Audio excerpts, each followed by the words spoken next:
Hey, what is going on, you guys? My name is Rage, and we are back today with a quick update in regards to the most newest Marvel Strike Force blog post here, being Death and Spy Games. And it is quite a jam-packed blog post, guys, so let's get this party started. We got quite a bit of drama actually stemming from this blog post, so we'll get that to the nitty and gritty details later on. Hopefully there's a good reason and explanation for everything, but I mean, it's pretty jam-packed in regards to what's upcoming for the events. So definitely things to discuss for sure. So let's get this party started. First and foremost, Dogs of War event featuring Nakia. Generally, these campaign events are one of the best ways to earn free-to-play character shards, right? So we get the additional breakdown finally in regards to how we're going to be earning Nakia shards through the participation of the different characters, but more specifically, we do need War Dogs as a team to actually fully unlock the heroic mode and push through it. So easy difficulty, not an issue, no requirement. Hard difficulty actually does require Nakia specifically to go through it further. So that means in order for us to even participate in hard difficulty, we have to have her unlocked in order to even farm the nodes and push it further, ultimately getting more of those fragments for the orbs. Last but not least, I think this is what's going to be the most frustrating for most players, is that you need Nakia and the entire War Dogs team, which includes the first Black Panther being the featured character right now of the month. And this event is coming up, guys, and it's not the end of the month yet, where, you know, likely that's when the last week is generally when you can start unlocking the character, unless you've been, you know, putting in a little bit more extra effort, either through going through the milestones harder. But for me personally, I've only been averaging 2.7 to 3 million a day, and I haven't unlocked them yet. With the on track to unlock them, but still lots to do in order to ensure that I'm getting the shards on time. So definitely frustrating for sure. I hope maybe there's going to be more opportunities to get more shards of her. We did get that 5 shards previously before, but I mean, we're going to need more than just that in order to make sure that they're ready. And keep in mind, you have to have them built up too. Sure, the Wakandans can carry, the War Dogs can carry if they're already built up, especially for the Death Scourge, but you still need everyone kind of working in tandem together if you want to ultimately push to the end of those nodes. So definitely that's going to be a struggle for sure, ultimately getting us to these covert orbs, where we're going to, you know, be getting an opportunity to unlock Nakia at a higher drop rate. That said, we also have an update, pretty jam-packed here for the first Black Panther event. So it's getting harder and harder to keep track, honestly, guys, with the number of events going on. So just bear with me here. Spy Games, this is running in parallel with the War Dogs event. And you can see this is where we're going to be earning more awards just by participating.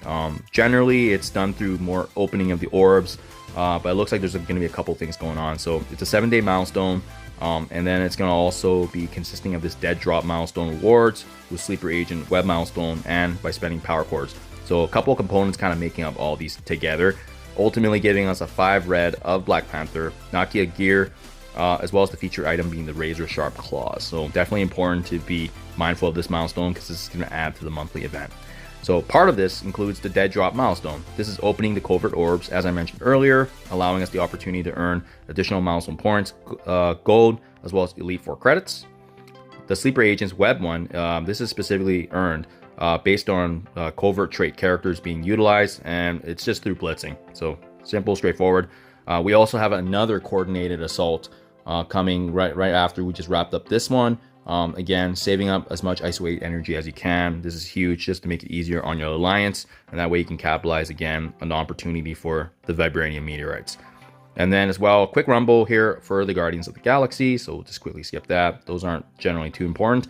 And then we also we have a Claws of Fury Black Panther Wakanda Forever special costume here. So it's going to be able to allow us this Talokan costume, and this is actually going to be also part of this this event as well. So just keep that in mind. There's gonna be a lot of things going on, but make sure you guys are checking the milestones to make sure that you're aware of what you're earning, especially you know, making sure that you're playing the game relevant here, especially with Nakia's rings, spending campaign energy.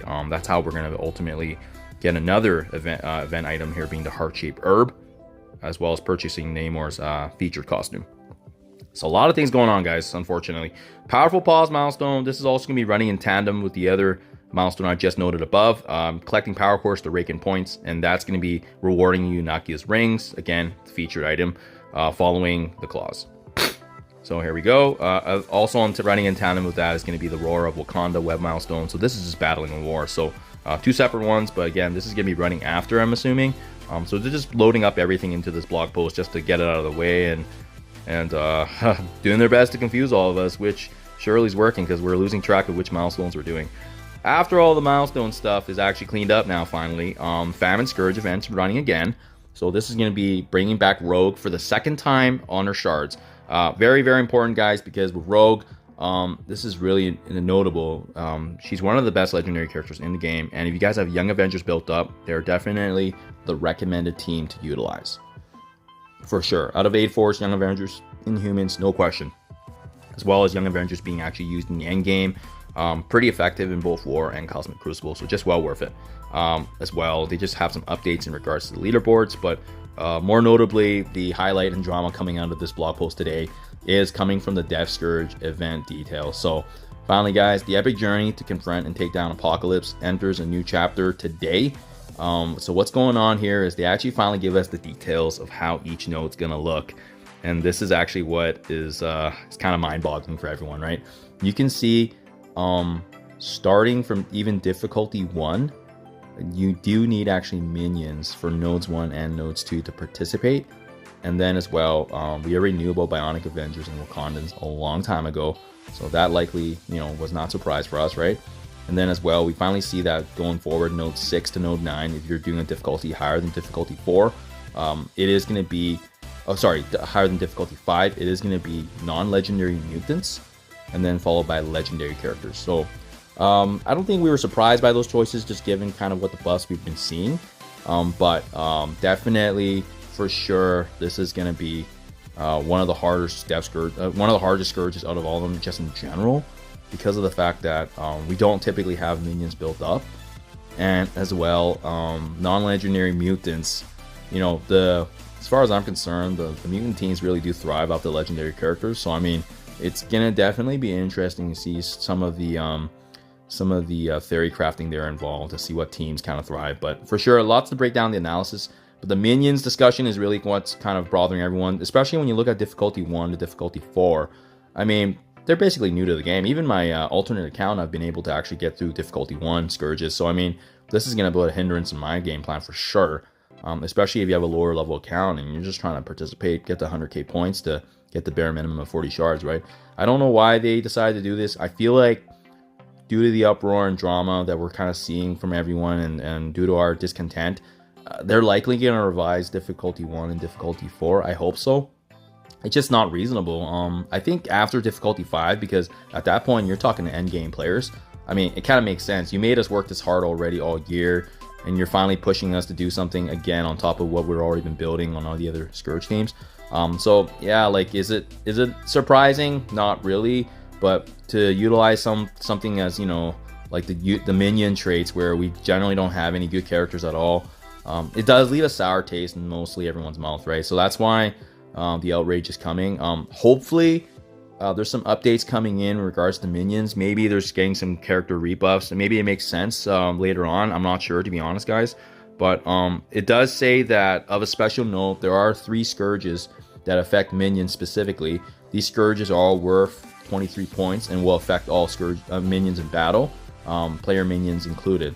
So keep these Scourges in mind. So I don't know if that was part of the buffer for them to feel better about adding that in there, just to give us that opportunity to earn more points. But then the thing is that we don't really have a choice now at this point. So they kind of, pigeonholed us a little bit by making that play there. So it's going to be very interesting to see what happens. I personally hope, for the sake of the newer players and the mid-game players, I hope that they do make a revision here, just because it seems very, very unreasonable, especially for the newer players, and they just want to get the 40 shards and be able to move on and build it up over time, not have to stress about building minions at such an early stage at their Marvel Strike Force journey, right? We have the Cyber Turkey Hunt. So this one coming up November 23rd, there's going to be a premium event that's going to be allowing us to earn more rewards, and as well as web offer purchases if you guys are interested. Running in tandem, that is also a hunt milestone, which is essentially collecting any of the cyber currency turkey from the free web offers, login calendar, and then it's going to be able to give us more rewards like teal gear, ability materials. So yeah, just extra, extra fluff for us to kind of settle over and sizzle out. But otherwise, just some MSF.gg updates. What's cool is we're adding Mr. Negative on the web store now specifically, so we're gonna be earning shards for free, which is pretty huge. We don't have to do anything. We just have to go in the store and claim it, almost kind of like Hulk, naturally over time. So it's gonna be interesting to see if there's a time limit. It doesn't sound like there is, because it says once you've unlocked enough shards to get him up to 7 stars, this free claim will no longer appear. So tells me that it might be there for the foreseeable future and beyond. And then as well, just some updates here in regards to the Elite store, just letting us know what's going on there. Free claim Friday as per usual, as well as weekly events, which aren't really worth talking about. So there you guys have it. Let me know what you think in the comments below. I know that was a lot to unpack, guys, but the big one really is the Death Scourge update, and especially how we feel about the minions right now, because we've already invested in so many different teams this year just to participate in the event, and now they choose one of the trait categories in our roster that's the most underutilized, and outside of this specific Scourge, I'm not sure if we're ever going to use them ever again. So I think that's where the challenge is going to be, guys. So let me know what you think in the comments below. I hope you guys have a happy Friday. Thank you as always, and I'll catch you guys in the next one.